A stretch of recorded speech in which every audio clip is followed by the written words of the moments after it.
Shalom everyone. I am Sarita, a student of the Holy Torah at ACTC Seminary.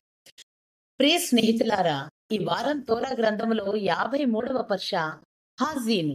హాజీను అనగా చెవి ఒగ్గండి అని అర్థం. Seifert తోరానందు ఇది 53వ పర్ష. సెఫర్ దేవారిం లేదా ద్వితీయోపదేశ కాండమునందు ఇది 10వ పర్ష. ఈ పర్ష యొక్క రెండవ అలియా వాక్య భాగములు సెఫర్ దేవారిం లేదా ద్వితీయోపదేశ కాండము 32వ అధ్యాయము 7 నుండి 12 వచనముల వరకు. మోషే తన కావ్యాత్మక గీతాన్ని కొనసాగిస్తూ ఇజ్రాయేలీలను వారి చరిత్రను మరియు ఎలోహిం యొక్క సంరక్షణను గుర్తు చేసుకోమని ప్రోత్సహించాడు. ఆయన వారిని గతాన్ని గురించి ఆలోచించమని, తమ పెద్దలను అడగమని, ఎలోహిం ఇజ్రాయేలును తన ప్రజలుగా ఎలా ఎన్నుకున్నాడో తెలుసుకోమని కోరాడు.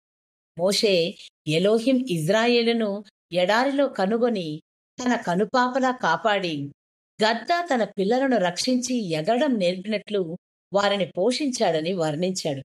ఈ భాగం ఇజ్రాయేలు పట్ల ఎలోహిం యొక్క ప్రత్యేకమైన ప్రేమ మరియు సంరక్షణను, వారిని తన ప్రియమైన జాతిగా స్థాపించడాన్ని నొక్కి చెబుతుంది. ప్రియులారా, ఇలాంటి మరిన్ని తోరా పాఠాలను తెలుసుకొనుటకు మా యూట్యూబ్ ఛానల్ను సబ్స్క్రైబ్ చేయండి. షలోమ్ లెహిత్రోత్.